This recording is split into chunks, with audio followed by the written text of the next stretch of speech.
अभी आपको लिए चलेंगे कराची, जहां पर मुर्तज़ा वहाब मीडिया से गुफ्तगू कर रहे हैं। पार्टी की सिंध हुकूमत को गुजारिश करते हुए कि जो पावर प्लांट्स हैं इनके टैरिफ डिफरेंशियल को मीट किया जाए। ये रेजोल्यूशन मई 2017 में पीटीआई ने खुर्रम शेर जमान ने जमा कराई और सिंध असेंबली ने सिंध के अवाम के बेहतर मफाद में उस रेजोल्यूशन को मंजूर किया। आज जब आप इनसे ये सवाल पूछते हैं कि रेजोल्यूशन तो आपने मूव की थी, तो फिर इल्ज़ाम तराशी पर आ जाते हैं, फिर यू टर्न ले लेते हैं कि मैंने मूव नहीं की थी, मुझे मूव करने का कहा गया था। तो मेरा अंदाज़ा ये है कि जो पिछले 3-4 रोज़ में इन्होंने बयानात दिए हैं या आज जो ये रेजोल्यूशन मूव की है, इसके भी बारे में आने वाले हफ्तों में वो यही कहेंगे, यू टर्न लेंगे और कहेंगे ये मैंने नहीं जमा कराई थी, मुझसे किसी ने कहा था। ये बड़ी बातें करते हैं कि पाकिस्तान पीपल्स पार्टी में धड़ेबंदी है, पाकिस्तान पीपल्स पार्टी में फॉरवर्ड ब्लॉक बन गया है। आज बड़े कर्रो फर के साथ ये आए थे, कोई एक पाकिस्तान पीपल्स पार्टी का जियाला एमपीए था, कोई एक शख्स जिसका ताल्लुक पाकिस्तान पीपल्स पार्टी से हो। मैं इनको बताना चाहता हूँ कि होश के नाखून लो और इस बात को समझ लो कि बड़ी साजिशें हो चुकी पाकिस्तान पीपल्स पार्टी के खिलाफ, लेकिन किसी एक एमपीए ने, किसी एक पाकिस्तान पीपल्स पार्टी के जियाले ने पाकिस्तान पीपल्स पार्टी की क़यादत के साथ बेवफाई नहीं की, भुट्टो शहीद के फ़लसफ़े के साथ बेवफाई नहीं की, बीबी शहीद के फ़लसफ़े के साथ बेवफाई नहीं की। हम सब पाकिस्तान पीपल्स पार्टी के फ़लसफ़े, पाकिस्तान पीपल्स पार्टी के मंशूर, पाकिस्तान पीपल्स पार्टी के झंडे और पाकिस्तान के झंडे के नीचे मुत्तहद होकर, यक आवाज़ होकर जिए भुट्टो का नारा लगाते हैं। इस तरह की साजिशें माजी में भी हमने बेनकाब की हैं, हम आज भी बेनकाब करेंगे इंशाअल्लाह। एक और गुजारिश जो मैं आपसे करना चाहूँगा वो तहरीक इंसाफ के दोस्तों से ये है कि ये कहते हैं कि कानून की सरबुलंदी होनी चाहिए, आइन की सरबुलंदी होनी चाहिए। तो जब तक पाकिस्तान पीपल्स पार्टी का सदर मुमलिकत था तो सियासत करने की उसको इजाज़त नहीं थी। क्यों? क्योंकि सदर मुमलिकत वफाक की नुमाइंदगी करता है, वो किसी सियासी जमात का नुमाइंदा नहीं है, वो किसी एक शख्स का नुमाइंदा नहीं है, वो वफाक पाकिस्तान का नुमाइंदा है, वो फेडरेटिंग यूनिट्स का नुमाइंदा है। कल से हम खबरें देख रहे हैं कि सदर मुमलिकत ने किसी इजलास की सदारत की जिसमें उनको सिंध के अंदर फॉरवर्ड ब्लॉक के ऊपर, सिंध के अंदर हुकूमत साजी के ऊपर और वज़ीर आला के ख़िलाफ़ तहरीक अदम एतमाद के ऊपर ब्रीफ किया गया। मुझे समझ नहीं आता कि एक ऐसा सदर जो कि सादिक और अमीन की डेफिनेशन में आता है, सदर जो कि बार बार कहता था कि मैं आइन की सरबुलंदी में बिलीव करता हूँ, वो कैसे इस तरह की मीटिंग की सदारत कर सकता है। मेरा आज भी ईमान है कि आरिफ अलवी साहब लॉ अबाइडिंग शख्स हैं, वो इस तरह का गैर कानूनी गैर आइनी काम नहीं कर सकते। लेकिन अफसोस के साथ मुझे कहना पड़ता है कि 24 घंटे से ज़्यादा गुजर चुके हैं, लेकिन ऐवान सदर से एक भी इस बात की तरदीद नहीं आई है। अगर तरदीद नहीं आती तो आरिफ अलवी साहब सदर मुमलिकत आए दिन ट्वीट करते रहते हैं, कोई ट्वीट करते इस बात की तरदीद कर देते, अभी तक कोई तरदीद नहीं की गई। एक और गुजारिश मैं करना चाहूँगा, कल एक प्राइवेट टीवी चैनल पे गवर्नर सिंध ने ये बात की कि मैं अपना लाएअमल अपनी पार्टी की सिफारिशात पर तय करूँगा। मैं उनको बताना चाहूँगा गवर्नर साहब, अब आप किसी पार्टी के नुमाइंदे नहीं हैं, आप सूबा सिंध के गवर्नर हैं और अगर आप सुनना है तो वज़ीर आज़म का या तहरीक इंसाफ का नहीं, अगर आपको किसी का मशवरा सुनना है आईन पाकिस्तान के तहत तो वो वज़ीर आला सिंध और उनकी काबीना का है। आप किसी और का मशवरा नहीं सुन सकते। आप आर्टिकल 105 आइन का अगर पढ़ लें तो इस बात को वाज़े करता है आपके ऊपर कि आपके ऊपर सिर्फ और सिर्फ मशावरत अगर चलेगी तो सिंध के वज़ीर आला की चलेगी, सिंध की काबीना की चलेगी, पाकिस्तान तहरीक इंसाफ की नहीं चलेगी। मेरी गुजारिश है आपसे कि आप सूबा सिंध की नुमाइंदगी करें और नुमाइंदगी उस तरीके से करें जिस तरह सिंध की काबीना आपको कहती है, पाकिस्तान तहरीक इंसाफ की नुमाइंदगी उनके मशवरों पर ना चले। या आप गैर कानूनी काम कर रहे हैं, गैर आइनी काम करें और इस तरह की साजिशों से आपको कोई फ़र्क नहीं पड़ेगा।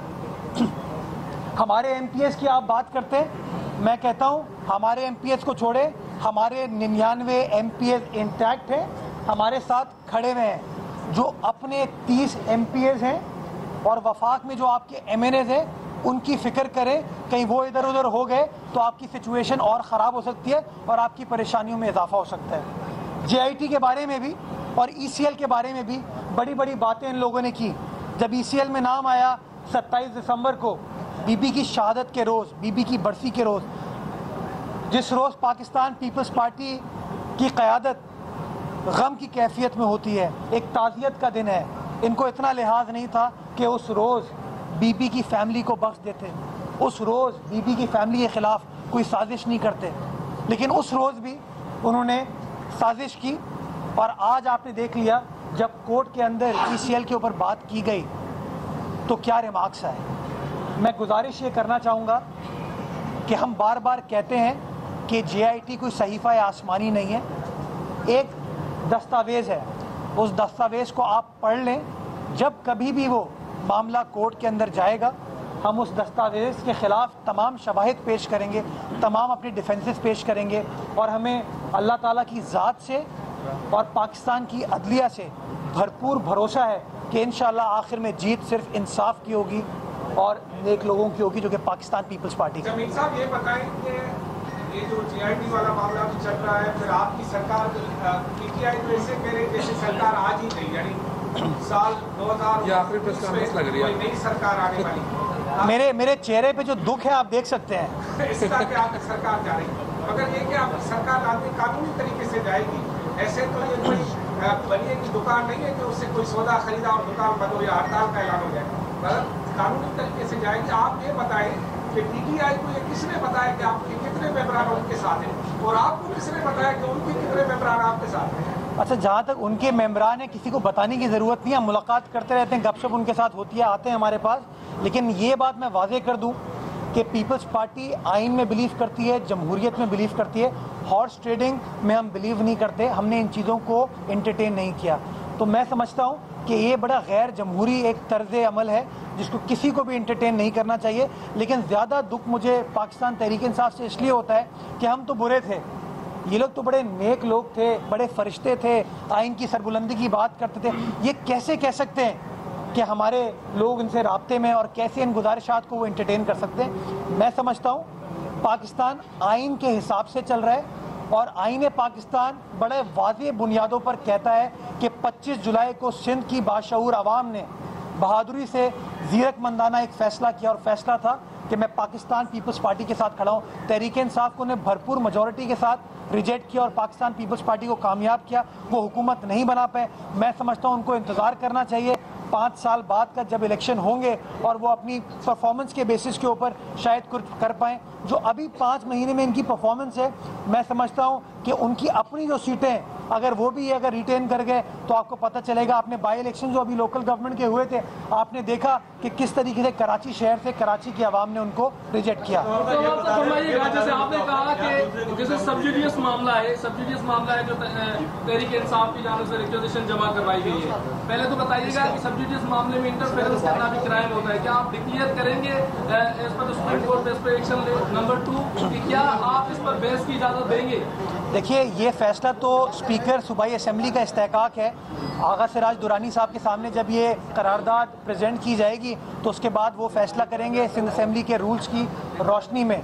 बट मैं बहसीत कानून के तालिब इल्म, मेरी जिम्मेदारी है कि मैं जो कानून के अंदर नुक्ते रखे हैं वो मैं आपके सामने पेश करूँ। चूँकि PTI के दोस्त कावानीन को फॉलो करने में बिलीव नहीं करते या लाइल में चीज़ों से, मैं अपनी ऑफर उनको करता हूं कि मैं उनको ट्यूशन देने को तैयार हूं कि एक बार क्रैश कोर्स हमसे करवा लें कि आईने पाकिस्तान में क्या लिखा है और सिंध असेंबली के रूल्स में क्या लिखा है। तो मैं समझता हूं ज़्यादा शर्मिंदगी नहीं होगी।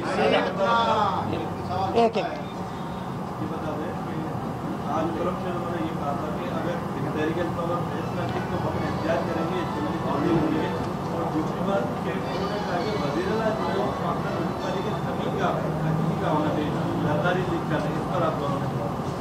मेरे ख्याल में जो पार्टी खुद इंतशार का शिकार हो, जिस पार्टी के अंदर खुद झगड़े हो रहे हों कि कौन क्या ओहदा लेगा, कौन किस ग्रुप का किस धड़े का है, मैं समझता हूँ वो सिर्फ इंतशार की बात कर सकती है। मैं आपको पहले भी वाजे कर चुका हूँ, मैं आज भी वाजे कर रहा हूँ कि पाकिस्तान पीपल्स पार्टी का एक MPA इंटैक्ट है। बिलावल भुट्टो साहब के पीछे खड़ा हुआ है, गवर्नमेंट के पीछे खड़ा हुआ है। इस तरह की कोई कैफियत नहीं है बिल्ली के ख्वाब में चीच रहे।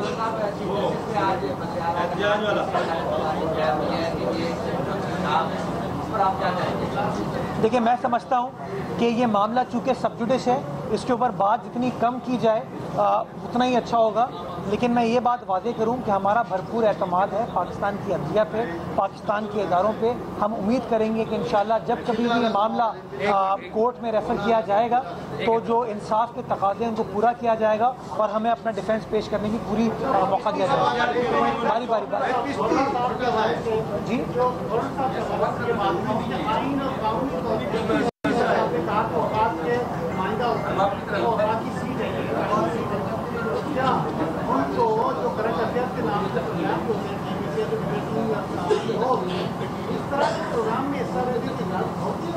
अच्छा, मैं समझता हूँ इसी बैठकर गवर्नर साहब पूरे सिंध में घूम रहे हैं, क्या आपने ने कुछ तैयारी की है? वो ट्रक व्रक साफ करवा लिए जाएंगे आप लोग सिंध में कुछ करेंगे? अच्छा, हम सिंध में बिल्कुल घूमते हैं, घूमते रहते हैं, लेकिन ये मैं वादे करूं कि हम 20-21 गाड़ियों के साथ घूमते नहीं हैं, उस प्रोटोकॉल उस कर्रो फर के साथ नहीं घूमते। हम आसानी से आराम से लोगों को दुश्वारियां क्रिएट करे बगैर घूमते हैं। तो आपने सवाल किया, मैं इसको ज़रा वादे करूं कि ये भी बड़ा मिसकंसेप्शन है कि गवर्नर वफाक का नुमाइंदा है। गवर्नर की तैनाती सदर मुमलिकत करते हैं वज़ीर आज़म के मशावरत के बाद, बट एक बार जब गवर्नर के ओहदे का वो हल्फ ले ले तो वो सूबाए सिंध में है, वो काबीना के तहत चलेंगे, वज़ीर आला के तहत चलेंगे, उनकी तनख्वाह भी हम बेयर करते हैं, सिंध हुकूमत बेयर करती है, उनका जो घर है उसके अखराजात भी हम बेयर करते हैं, उनकी जो गाड़ियाँ प्रोटोकॉल के अखराजात हैं वो भी हम बेयर करते हैं। तो ये बात गलत है कि वो वफाक की नुमाइंदगी करते हैं, ये गलत है। वो उनको सूबा सिंध की नुमाइंदगी करनी चाहिए और नुमाइंदगी उस तरीके से करनी चाहिए जिस तरीके से उनको मशवरा सिंध की हुकूमत करती है। वो खुद कुछ नहीं कर सकते।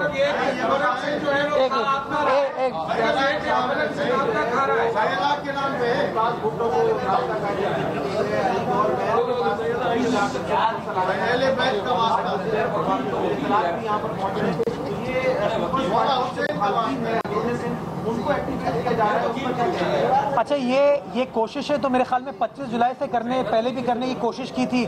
बड़ी कोशिश की गई कि पीपल्स पार्टी के जाले जो हैं तीर की निशान के ऊपर इलेक्शन ना लड़े, लेकिन तमाम जालों ने उन साजिशों को बेनकाब किया, रिजेक्ट किया और तीर की निशान पर इलेक्शन लड़ा और भरपूर तरीके से कामयाब हुए। तो मैं समझता हूँ इस तरह की साजिशें उन्होंने माजी में भी की हैं, लेकिन वो कामयाब नहीं हो पाए। जहाँ तक वज़ीर इत्तलात की आपने बात की है, मेरे ख्याल में आज शाम को जब वो कराची पहुँचेंगे तो उनकी इत्तलात में इजाफा होगा कि तमाम 99 MPA जो हैं वो पाकिस्तान पीपल्स पार्टी के मंशूर के तहत पीपल्स पार्टी के साथ खड़े हैं। साहब, ये फरमाया कि अदालतों और पार्लियामेंट पे आप लोगों का एतमाद और भरोसा है, तो क्या इस सियासी सदर और सियासी गवर्नर के गैर आईनी इक़दाम के खिलाफ अदालत से या पार्लियामेंट से रुजू करने का सोचा आपने? देखिए, ये इसको कंसिडर हम कर रहे हैं। मैं ये बात वादे करना चाहूँगा कि जो भी कार्रवाई पाकिस्तान पीपल्स पार्टी या सिंध हुकूमत करेगी वो आइन और कानून की रोशनी में करेगी। हम समझते हैं कि जब तक आइन और कानून को मनोअन इम्प्लीमेंट नहीं किया जाएगा हम डेमोक्रेसी को मजबूत नहीं कर सकते और पाकिस्तान की आवाम की बेहतर खिदमत नहीं कर सकते। मैं ये वादे करूं कि जो चीज़ भी हम करेंगे वो कानून के तहत होगी, मावरा आइन कोई चीज़ हम नहीं करेंगे। शहबाज शरीफ और नवाज शरीफ के खिलाफ जब तहकीकात शुरू हुई तो तमाम पाकिस्तान पीपल्स पार्टी की क़यादत और उनके अरकान निर्देश बजा के कहते थे कि पहले वो ओहदा छोड़ें और उसके बाद तहकीकात हों। जब तहकीकात अब आपके वज़ीर आला के खिलाफ हो रही है, क्या पहले ओहदा नहीं छोड़ना चाहिए फिर तहकीकात? बड़ा अच्छा आपने सवाल किया और इसका मैं जवाब देता हूँ। फ़र्क ये था दोनों केसेस के अंदर कि वज़ीर आज़म नवाज शरीफ के ख़िलाफ़ जब इन्वेस्टिगेशन चल रही थी तो वज़ीर आज़म पाकिस्तान थे और वो वफाकी इदारे उनके ख़िलाफ़ इन्वेस्टिगेशन कर रहे थे जो कि उनके मातहत काम करते हैं। हमारा वफाकी हुकूमत से पिछले 6 साल से कोई ताल्लुक़ नहीं है, कोई वफाकी इदारा सिंध हुकूमत के मातहत या पीपल्स पार्टी के ताबे नहीं चलता, तो हमारा तो कोई असर रसूख का सवाल ही पैदा नहीं होता कि हम इन्वेस्टिगेशन में इंटरफेयर कर सके। मैं ये वादे करना चाहूँगा कि जो कोऑपरेशन JIT ने सिंध हुकूमत से मांगी वो हमने कोऑपरेशन उनको प्रोवाइड की, जो दस्तावेज़ात मांगे हमने प्रोवाइड की, क्योंकि हमें पता है हमने कोई गलत काम नहीं किया, कोई गलत चीज़ नहीं की। हर चीज़ के लिए हम तैयार हैं, जिस तरीके से भी वो सवालात पूछेंगे हम जवाब उनका देंगे। बहुत शुक्रिया। पीपल्स पार्टी की आइंदा की एक मतलब क्या होगी? क्या कोई एहतजाजी तहरीक, लॉन्ग मार्च या कोई उसके हवाले से होगी? दूसरा ये कि जो सब्सिडी देने का मामला है, क्या किसी और को भी सब्सिडी दी गई है या सिर्फ ओमनी ग्रुप को ही सब्सिडी मिली है? देखिए, जो सब्सिडी की आपने बात की, मैंने पिछले 2-3 रोज़ में बड़ा वादे तौर पर यह बताया है कि सब्सिडी किसी एक बिजनेस ग्रुप को या एक कंपनी को नहीं दी जाती। सब्सिडी का बुनियादी मकसद आवाम की खिदमत करना होता है, आवाम को रिलीफ प्रोवाइड करना होता है। जो भी सब्सिडी माजी में सूबा सिंध में दी गई है वो सिंध के बेहतर मफाद में दी गई है और उसके अंदर आखिर में वो पैसा सिंध की आवाम तक पहुँचा है सब्सिडी की शक्ल में। और जिन कंपनीज के थ्रू दिया गया है उनका ताल्लुक किसी एक बिजनेस ग्रुप से नहीं है, बहुत सारे बिजनेस ग्रुप से, कुछ ऐसे बिजनेस ग्रुप भी है जिनका ताल्लुक दूर दूर भी पाकिस्तान पीपल्स पार्टी से है। बहुत शुक्रिया। एक आखिरी सवाल, मुराद शाह साहब मिला था कल बिलावल से, तो किस मिनिस्टर की उसने शिकायतें की थी? हमने सुना है कि बहुत सारी शिकायतें की थी। नहीं, मैं समझता हूँ चीफ मिनिस्टर साहब वक्तन फ़वक्तन बिलावल साहब से मिलते हैं जो कि चेयरमैन पाकिस्तान पीपल्स पार्टी है और उमूर सिंध के बारे में उनको ब्रीफ करते हैं। तो जो सिंध गवर्नमेंट की परफॉर्मेंस है उन बारों पे उन्होंने ब्रीफ किया है, कोई इस तरह की बात और नहीं।